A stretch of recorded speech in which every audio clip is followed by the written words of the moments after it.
Sunday, January 3rd, 2016. What's up, everybody? The sun is coming up. I've been up for 2.5 hours. That's the game of life. Beat the sunrise. Beat the sunrise. If you see the sunrise every morning for a few months, your whole life will change. Beat the sunrise. Beat the sunrise. If you watch the sunrise every morning for 60 days, your whole life will change. It's inspiring. It gets you out of bed. It's beautiful. It's uplifting. And it ensures that while everyone else is sleeping and dreaming, you're awake, building something, working on something, doing something that matters, maybe making some money, maybe painting some pictures, maybe writing some music. The point is, while these other motherfuckers are sleeping, you're doing, you're awake. Now, let's get back in bed. Part of my new situation. Spend the first 1 to 6 hours every day in bed, which is where I am now. What's up, Russia? We've got some coffee. It's early in the morning. And we're going to talk about the benefits of being broke and why I like working with people that are broke. Let me turn the music down or up. I need to shave here, and I already shaved here. Today's music is the same as always. Rafi Kai, mixtape 013 Trip Hop, Abstract Instrumental Hip Hop Mix 2014.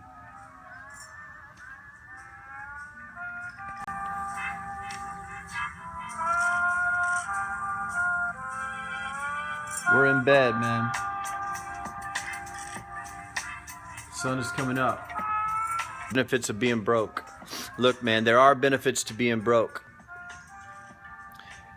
And you only see it when you can look back later in life. I grew up very broke. Poor, as some may say.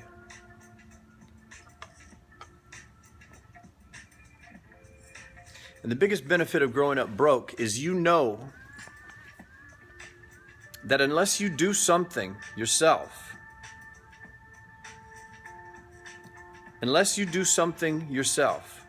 to improve your situation, you know what you have to look forward to because you see it all around you. You get to see what it's like to grow up with parents who have minimum wage jobs. You get to see what it's like to earn minimum wage for a living. You get to see what it's like to work 60 hours a week and get a paycheck for like $200 for the week. Then have taxes taken out. And then have medical bills to pay. You get to see what all that shit's like. So it gives you the fire and the inspiration needed to do bigger things. The opposite of this is when you grow up rich. Like let's say you have multi-millionaire parents. Well, there's certain levels of rich. Like let's say you're born to a family that's worth billions. You will probably never work in your life again. You know, like the Walton family. You'll probably run the family business in some way. But if you don't want to work, you'll probably never have to work in your entire life. Neither will your kids, and neither will their kids.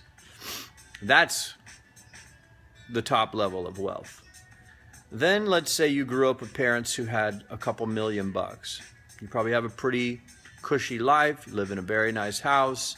On your 16th birthday, you may get like a Porsche or something. You know, the billionaire kid probably gets 2 Lamborghinis for his 16th birthday.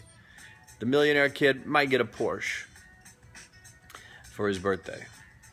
And you live a comfortable life. Probably take over your parents' business at some point. You don't have to worry about money too much.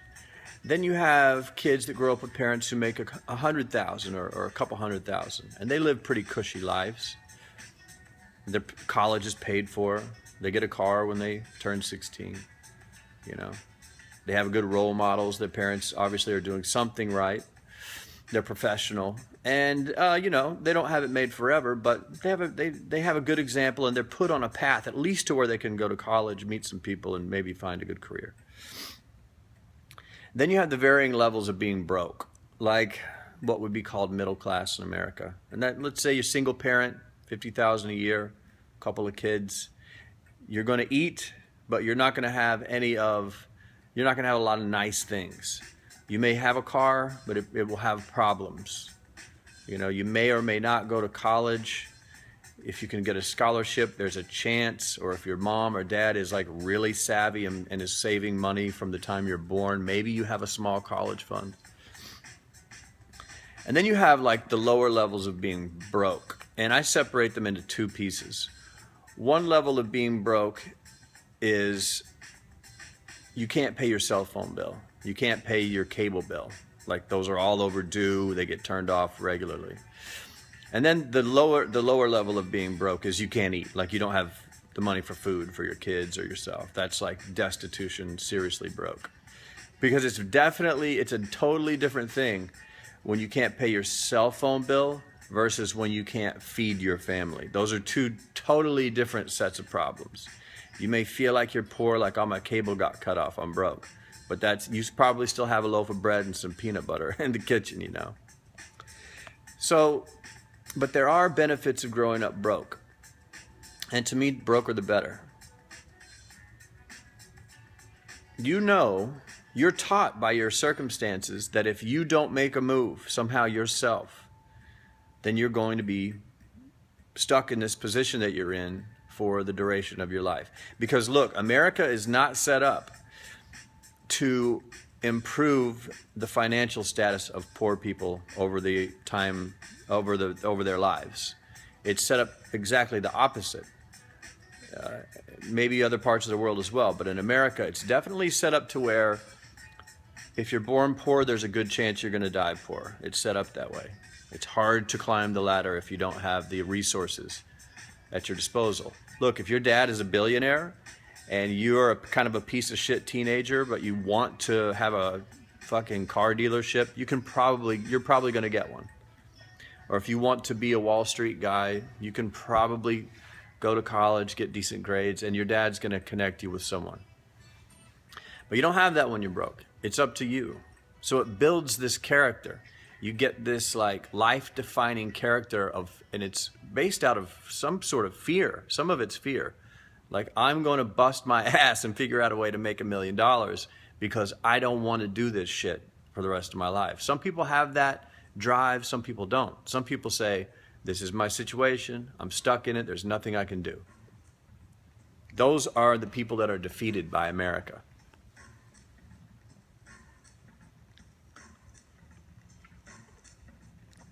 But the people I like working with, and the people I come from this group, are the people that are born broke with little to no options, and then they start coming up with big ideas.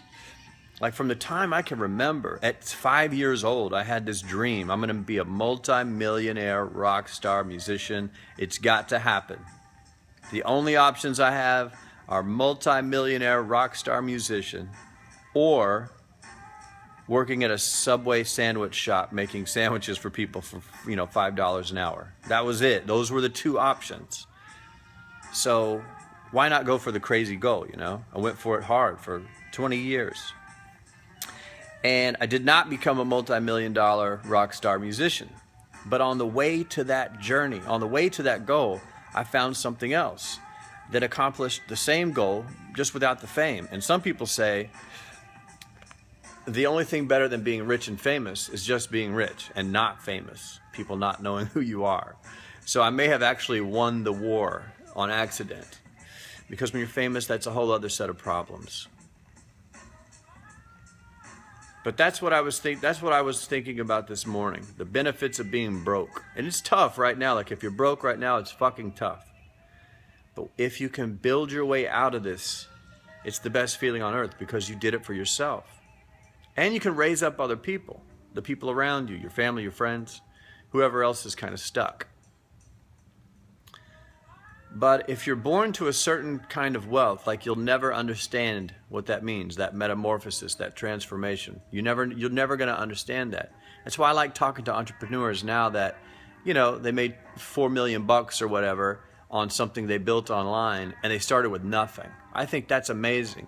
I think it's much more impressive than someone who was born to multimillionaire parents and their dad gave them $1 million and they turned it into 50 million by building a website of some sort. That's not really that impressive to me. It's impressive, but it's not as impressive as the guy or the girl who scrounged up their last, you know, $187.32 and sunk it into this idea and they built it into an empire. That's what I think is cool. And that's an opportunity you have if you're broke right now. That's the opportunity you have. You can break through the wall, do it for yourself, make it happen. And it's going to be fucking great when you get to the other side. It feels fucking great, man.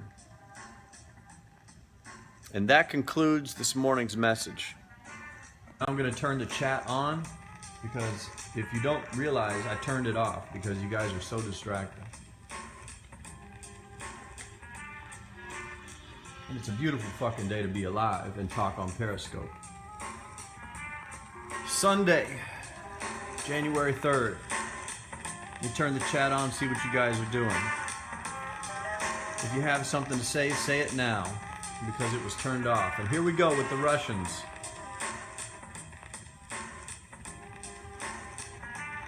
Yeah, I have a big following in Russia. Privet, privet everyone, privet. Privet. I swear, I think Periscope is bigger in Russia than it is in America. Privet, everyone. We got Canada. Are you Russian? Dude, I get asked if I'm Russian every time I turn on Periscope. How did you make it? I pulled it off with affiliate marketing, which is online marketing, which means people pay me to promote their products online. Anyone can do it. It's definitely not easy, but it's possible. You can make millions of dollars selling other people's products online for a commission. Think about it this way. Rolex calls me and says, hey man, we have these $500 watches we want to sell online. We heard you're really good at it. We'll pay you $400 per watch if you can sell them. They still clear $100 for free. They make $100 for free. I get $400. I have to figure out how to make it work. So my whole goal in life is to figure out how to create a customer for Rolex for $200. That way I clear $200 profit. I double my money. If you get really good at that relationship with businesses, you can make almost as much money as you want. Make sense? I write about it on a blog. My blog is malindaris.com, which is basically my Twitter name. It's my name.com, malindaris.com.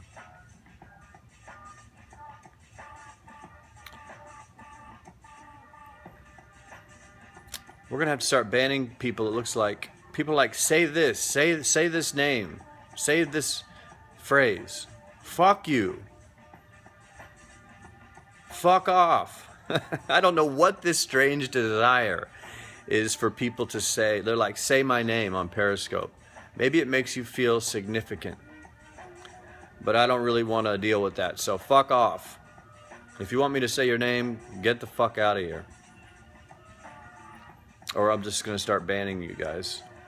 Because there are a few people in here that I want to talk to. Were you totally broke at one point? Oh yeah, for sure. Completely broke. I remember one night in a car, I had $3 to my name. I bought lottery scratch-off tickets and I won $6. And then I had to decide between beer and food. And I chose a six-pack of beer and one 99-cent taco. That was my life. That's what I had.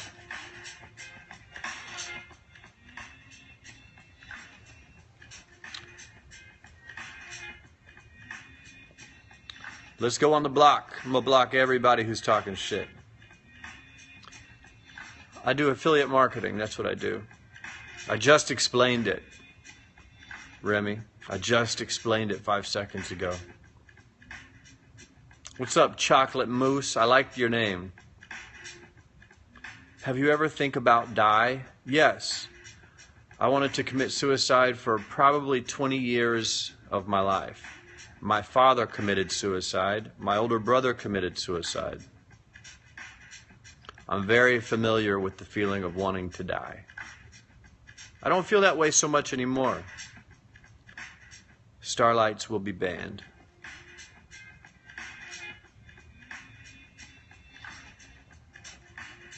Boom. That'll clear things up. Don't tell me sorry for that, guys. You don't have to feel sorry for me. I don't need your pity. I made it, and you can make it. The trick for me was to stop blaming my circumstances. Like I used to say, well, I can't do anything. My dad committed suicide. My brother committed suicide. I'm a loser. I was drinking myself to death. And then I finally accepted responsibility. What's your top tip for rising out of the rut? This is it.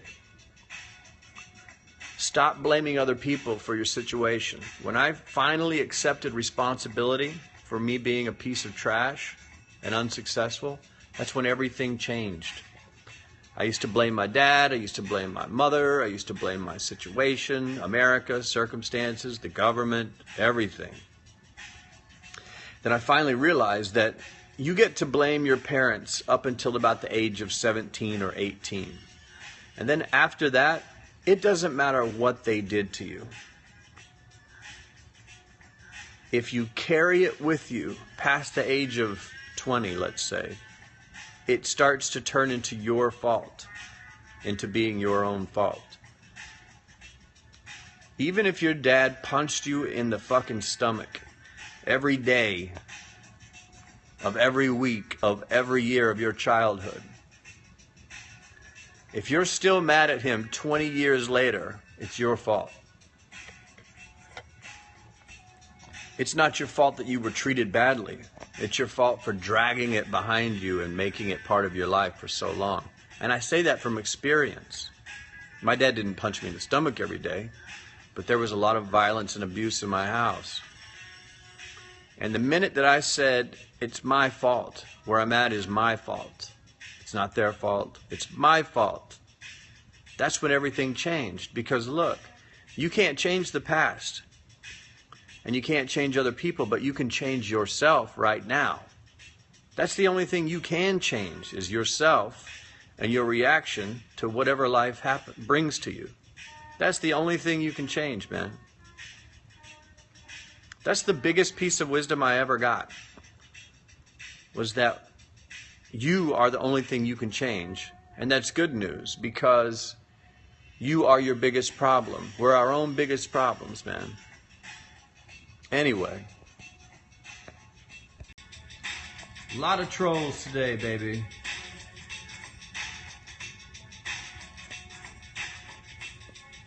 I'm gonna go ahead and get off here. I hope everybody's doing fucking great. I hope everybody's having a great weekend. It's Sunday. Get ready for the week. If you don't know what you're gonna do next week, figure it out now. Write that shit down. Come up with a plan. And then do one thing per day. So next week, come up with one thing you want to get done. Write down all the steps it's going to take to get you there. And then do one thing per day. That's all, man. If you're a member of Mad Society, what's up? I'll be logging in a few minutes. And that's it.